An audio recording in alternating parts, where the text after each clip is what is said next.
11절과 12절의 말씀의 중심을 통해서 성령과 불이라는 주제로 함께 은혜를 나누고자 합니다. 오늘 본문은 세례 요한이 세례를 베푸는 가운데 유대인들과 바리새인들, 서기관들이 앞에 나오는 것을 보고 얘기하는 그런 부분입니다. 세례 요한이 광야에서 외칠 때에 회개하라, 천국이 가까웠다라고 회개를 요구하고 있습니다. 그래서 많은 사람들이 나와서 세례를 받게 되지요. 그때에 이 바리새인들과 서기관들이 나오는데 그들을 보자마자 세례 요한이 하는 말이 있습니다. 이 독사의 자식들아, 어찌하여 너희가 이렇게 나오느냐라고 얘기를 하면서 그 후드에 이제 얘기를 합니다. 하나님이 이 돌들로도 아브라함의 자손이 되게 하시리라라고 하십니다. 그런데 그들에게 무엇을 예표하고 있습니까? 너희들이 아브라함의 자손이라고 해서 결탄코 너희들이 함부로 할 수 없는 일이고 너희들이 다는 아니다. 하나님이 쪽정이 마치 태울 수도 있다. 그 얘기를 하시는 것이죠. 그래서 오늘 이 얘기를 하면서 예수님에 대해서 말씀하십니다. 내 뒤에 오시는 이가 있는데 그는 나는 물로 세례를 주지만 그는 불과 또 성령으로 너희들에게 세례를 베푸실 것인데 그 불과 성령은 모든 것을 다 태우실 것이다. 이렇게 얘기를 하면서 자신의 그 위치에 서 있는 부분들에 대해서 고백을 하는 것을 보게 됩니다. 그래서 예수님은 세례 요한보다 6개월 뒤에 오시는 그 이유가 바로 이런 부분 때문에 그렇습니다. 그래서 오늘 이 본문을 통해서 우리가 이 성령과 불이라는 주제를 갖고 있는데 이것이 어떠한 의미를 우리에게 주고 있는지에 대해서 자세히 잘 살펴보아야 할 것입니다. 여러분들이 잘 알다시피 이 불이라는 것은 강력한 힘을 가지고 있죠. 거기에 바람이 더 공급이 되게 되면 그 바람과 함께 많은 것을 태워버리죠. 하나도 남기지 아니하고 다 재로 변하게 만들어버립니다. 그것이 철이든 아니면 공불이든 간에 어떠한 사물이든 간에 불은 능히 다 태워버리죠. 그래서 자연계의 4대 요새 중에 불이 가장 강력한 힘을 가지고 있다라고 얘기들을 하고 있습니다. 그래서 하나님께서도 이 땅에 심판하러 오실 때에 이제 불로 심판을 하시겠다라고 말씀하시는 거예요. 그것은 무엇을 말씀하십니까?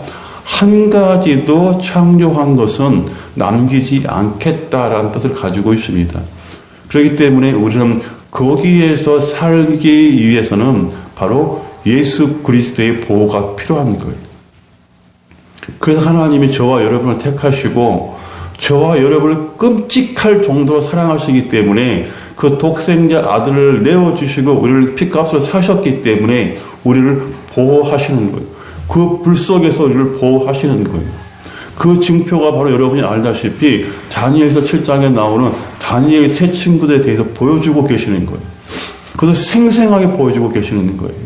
그래서 우리는 그걸 보면서 하나님이 믿는 자를 보호할 것이라는 것을 믿고 나가는 거예요. 그래서 어떠한 불의 세력에도 우리는 굴하지 아니하고 물의 세력에도 굴하지 아니하는 거예요.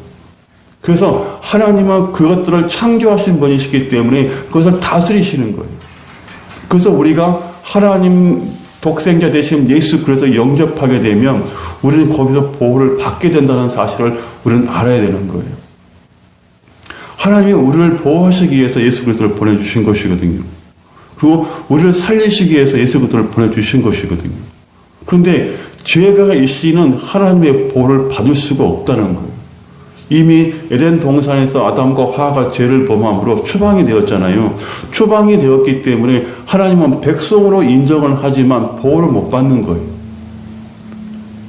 그래서 예수 그리스도를 영접하는 사람들에게는 하나님이 인정을 하시는 거고 죄 사함을 허락하시는 것이고 그 다음부터는 하나님이 보호하시는 거예요. 여러분들이 이 비유를 많이 사용하고 있습니다. 그 닭을 보면 아시죠? 닭이 병아리들을 쫙 까놓습니다. 그때 병아리들이 암탉 옆에 막 모이를 쪼아 먹습니다. 그럴 때 새나 하늘에서 큰 음성이 들리게 되면 그 어미가 날개를 펴니다. 그러면 그 날개 안으로 쏙 들어가죠. 이것이 보호 본능이라고 그러죠. 그와 마찬가지로 우리가 하나님의 그 날개에 피신하는 거예요. 그것이 우리의 믿음이라는 거예요. 어려운 환경과 내가 정말 너무 힘든 과정이 있을 때에 날개를 펴서 보호해 주시는 그 하나님의 날개 속으로 들어가는 거예요. 그것이 피신이라는 거, 피난처라는 것이 도피성이라는 거예요. 그래서 오늘 우리들에게, 이 시대를 살아가는 우리들에게 하나님은 예수 그리스도라는 도피성을 허락하신 거예요. 그분이 아니고는 우리 인간은 어느 곳에도 도피할 수 없기 때문에 그러신 거예요. 그렇다면 저와 여러분은 얼마나 축복을 많이 받은 사람이에요. 하나님의 놀라운 은혜를 받고 있는 사람들이에요. 여러분들은 하나님이 존귀하게 하신 사람들이에요. 어느 것 하나하나 여러분들에게 소홀하지 아니하여 하나님은 날마다 저와 여러분을 지키시고 보호시고 보호하시고 입히시고 먹이시고 하시는 거예요. 그렇기 때문에 우리가 지금 살아가고 있는 것입니다. 그런데 오늘 이 세례 요한을 통해서 예수님의 소개가 나옵니다. 그는 불과 아니 성령과 불로 우리에게 세례를 베푸실 것이다. 이렇게 말씀하십니다. 여러분, 불은 우리들에게 아주 귀합니다. 소중한 것입니다. 불이 없이는 우리가 아무것도 할 수 없는 존재입니다. 그렇기 때문에 불이라는 것은 우리에게 얼마나 중요한지 모릅니다. 그런데 우리 영혼 가운데 불이라는 것은 더 중요합니다. 바로 그것은 성령을 뜻하고 있기 때문에 그렇습니다. 성령과 불이라는 것은 성령님의 큰 권능, 그 힘, 그 역할을 얘기하는 것이에요. 그래서 성령님과 불이라는 그 뜻을 가지고 있는 것은 불처럼 강력한 힘을 가지고 있다, 그 뜻이에요. 그래서 성령님이 여기 이 땅에 오늘 우리들에게 오시는 그 이유가 무엇일까요? 우리는 이제 그것을 배우려고 합니다. 구약의 최대 약속은 무엇입니까? 바로 예수 그리스도가 이 땅에 오시는 것이 가장 큰 약속이었죠. 그리고 신약에서 가장 큰 약속은 예수 그리스도로 말미암아 성령님께서 우리 안에 오시는 것이 가장 큰 약속이죠. 그리고 성령님이 이제 오시고 난 다음에 가장 큰 약속은 성삼위 하나님께서 다시 재림하신다는 것. 그게 가장 큰 약속이죠. 이 3대 약속은 하나님이 절대 취소하지 않습니다. 그래서 이 3대 약속이 빠져버리면 하나님은 안 계신 거예요. 근데 그 3대 약속 속에서 우리를 보호하시기 위해서 성령님을 보내주시는 거예요. 그분이 지금 저와 여러분을 보호하고 계시는 것이고 저와 여러분의 마음 가운데 있는 죄의 찌꺼기들을 불러 태워 가시는 거예요. 그래서 우리가 예수 그리스도를 영접하게 되면 불편하게 되는 거예요. 내 안에 자아의 모든 부분들이 성령의 불로 태워지니까요. 그 과정을 거쳐가고 있으니까. 그래서 힘들 수밖에 없어요. 그런데 그것이 어느 정도 기간은 있어요. 계속 힘들지는 않아요. 우리의 죄성을 태우고 나의 자아를 태우고 나의 의지력을 태우고 나의 인격을 태우고 내 안에 형성되어 있던 모든 것들을 태우고 난 다음에 성령님은 우리 안에 하나님의 말씀을 주시는 거예요. 그래서 이제 그 말씀 위에 우리가 믿음의 집을 지어갈 수 있도록 성령님은 우리를 도와주고 계시는 거예요. 그래서 지금 이 시대는 성령님의 시대예요. 성령님이 활동하는 시대. 그래서 우리는 성령을 받아야 되는 거예요. 그런데 이 성령을 받는 그 이유의 조건이 또 있다는 거예요. 그냥 하나님께서 많은 사람들에게, 모든 사람들에게 성령을 주시지는 않는다는 것이죠. 분명히 성자 되신 예수께서는 하나님으로부터 세례를 받으실 때에 성령이 비둘기같이 그에게 임하시니 하나님이 사랑한 자요 기뻐하신 자라고 말씀하고 있습니다. 그래서 성부 아버지 하나님께 예수님은 성령을 받으셨고 이제 우리는 예수 그리스도께서 성령을 주시는 것을 받는 거예요. 그래서 요한복음에도 말씀하시잖아요. 예수님이 승천하실 때에 성령을 받으라라고 성령을 보내주십니다. 그런데 성령을 그냥 받는 것이 아니라 반드시 중요한 것은 내가 예수 그리스도를 영접을 해야만이 성령을 받는다는 사실이에요. 성자 되신 예수께서 성부 하나님께 성령을 받았던 것처럼 우리도 성자 되신 예수 그리스도께 성령을 받으려면 예수 그리스도를 영접을 해야 한다는 거예요. 예수 그리스도를 영접했을 때에 성령님이 우리 안에 오셔서 우리의 모든 죄성을 그 불로 다 태워버리는 거예요. 그리고 나서 우리를 정화시키셔서 우리로 하여금 거룩한 삶을 살아갈 수 있도록 발판을 만들어주시고 하루하루 우리를 인도해 가시는 거예요. 그것이 성령님께서 하시는 역할이십니다. 사랑하는 어머니, 사랑하는 아내가 주방에서 불로 좋은 음식을 조리합니다. 그런데 우리는 그 음식을 불로 조리하지 아니하면 날것으로 먹을 수밖에 없습니다. 그렇기 때문에 성령님도 우리 안에 오셔서 우리의 죄가를 태우시고 우리로 하여금 하나님의 말씀의 양식을 불로 잘 부어서 우리에게 주시는 거예요. 먹을 수 있도록, 날 것이 아닌 것으로. 그런데 요즘 시대에 많은 사람들이 성령으로 말미암아서 좋은 음식을 만들어서 이 영의 양식을 만들어서 사랑하는 성도들이 들을 수 있도록 해야 하는 것이 떠나버렸다는 거예요. 하나님의 성령과는 아무런 관계가 없이 일을 하고 있다는 거죠. 그래서 이 신학이라는 것을 포장을 해서 성령님의 아무 도우심이 없이 그냥 날것으로 성도들에게 전하게 되고 성도들이 그것을 받게 되게 되면 우리는 날것으로 하나님의 말씀을 먹는 것과 똑같이 되는 거예요. 그래서 소화불량이 걸리게 되는 것이고 우리 영이 날마다 비폐하게 되는 거예요.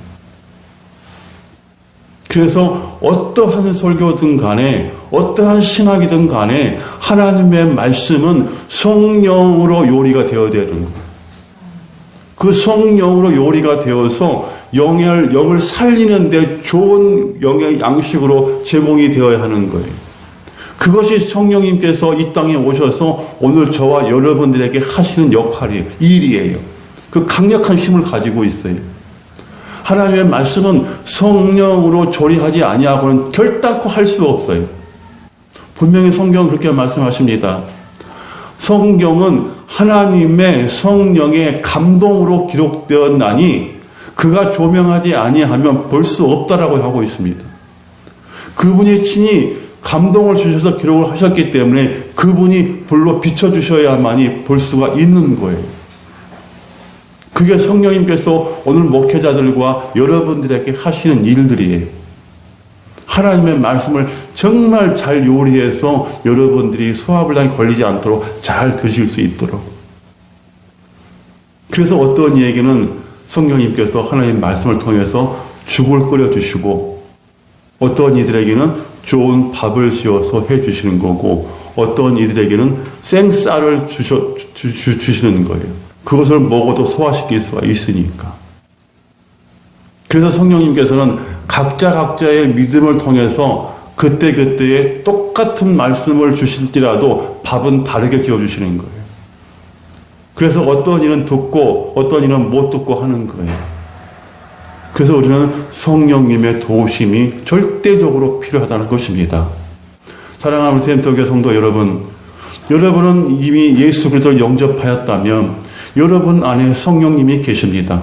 그리고 성령님께서 여러분이 모른다 할지라도 여러분들을 계속 터치해 나가시고 여러분들이 날마다 생활 가운데 짓고 있는 그 죄들을 날마다 불사르고 있습니다. 그것을 우리는 인식하지 못할 뿐이에요. 이것이 저와 여러분을 하나님이 살아가시는 이유입니다. 그것이 하나님이 우리를 사랑한다고 하는 증표입니다. 그렇기 때문에 우리는 이 땅에서 살아가면서 하나님의 아들, 딸들로서 자유롭게 살아가는 것입니다. 사랑하는 우리 가족 여러분, 여러분들은 이제 자신감을 가지십시오. 하나님 아버지가 독생자 예수 그리스도를 통해서 이 땅에 성령을 보내주셨습니다. 그 성령님께서 저와 여러분들을 호위하고 있습니다. 사망의 음침한 골짜기를 다니지 않게 하시고 악인의 죄를 쫓지 않게 하시고 여러분들을 보호하고 계십니다. 여러분들은 그 사랑을 받고 지금 사시고 있습니다. 분명히 성경이 출애굽기에서 그렇게 말씀해 주고 있습니다. 출애굽기 12장 9절에 보면 그렇게 얘기하고 있습니다. 6월절 그 예배를 통해서 일용할 양식, 즉 먹는 양식에 대해서 하나님 말씀을 하십니다.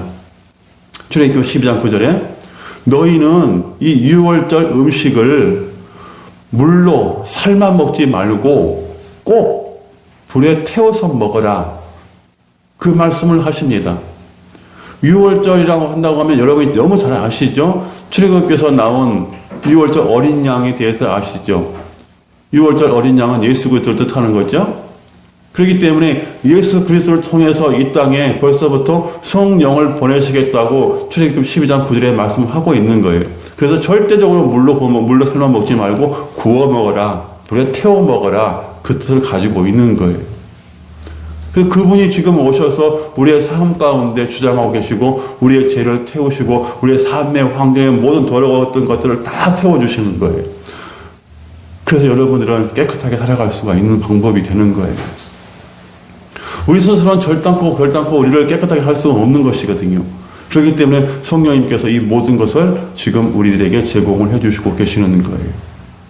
사랑하는 여러분, 여러분들은 하나님이 친히 택하신 백성들입니다. 하나님이 결단코 여러분을 놓지 않습니다. 여러분들이 잠시 잠깐 돌아선다 할지라도 하나님은 여러분 돌아서지 않습니다. 여러분들이 끝까지 십자가 앞에 올 때까지 기다리고 계십니다. 그렇게 해서 여러분들이 하나님의 자녀인 것을 분명히 하나님은 증거해 주십니다. 오늘도 우리는 예수 그리스도께서 보내신 그 성령을 통해서 하루하루 인생을 살아가고 있고 이 예배를 드리고 있습니다. 사랑하는 성도 여러분, 저와 여러분은 하나님이 택하신 백성들입니다. 그러나 아직도 수많은 수천들이 예수 그리스도 앞에 돌아오지 못하고 있는 사람들이 많이 있습니다. 이제 우리가 그분들을 위해서 해야 할 일들은 무엇일까요? 바로 내게 오신 예수 그리스도를 그들에게도 소개하는 것이 우리가 해야 할 일들입니다. 그리고 제가 해야 할 일들입니다. 이것은 어느 한 사람만 거기에 책임이 있는 것이 아니라 우리 모두에게 동일하게 책임이 있습니다. 그래서 우리가 그 은혜를 받았기에 우리도 이제 그 은혜를 다른 사람들에게 나눠주는 그런 믿음의 소유자가 되어야 됩니다. 사랑하는 우리 샘터 교회 성도 여러분, 여러분들은 하나님이 지으셨고 독생자 예수 그리스도로 말미암아 우리의 죄를 사하시고 구속하셨습니다. 그리고 이제 성령님을 통해서 우리의 더러운 모든 죄들을 날마다 태워주시는 것입니다. 그래서 저와 여러분이 하나님의 사람으로 성화되어 가면서 살아가는 것입니다. 여러분이 세족식을 잘 알고 있지요. 예수 그리스도께서 베드로의 발을 씻겨주셨던 그 세족식은 일반인도 다 압니다. 바로 그 세족식이 연관이 바로 성령님께서 우리의 죄를 날마다 태우시는 일입니다. 그것이 바로 영적 세속식입니다. 근데 우리는 보지 못하지요. 눈에 보이지 않으니까. 그러나 지금도 하나님은 성령님을 통해서 우리를 통해 일하고 계십니다. 그분을 한번 모셔드리고 그분과 함께 동행하시고 그분을 한번 느껴보시지 않겠습니까?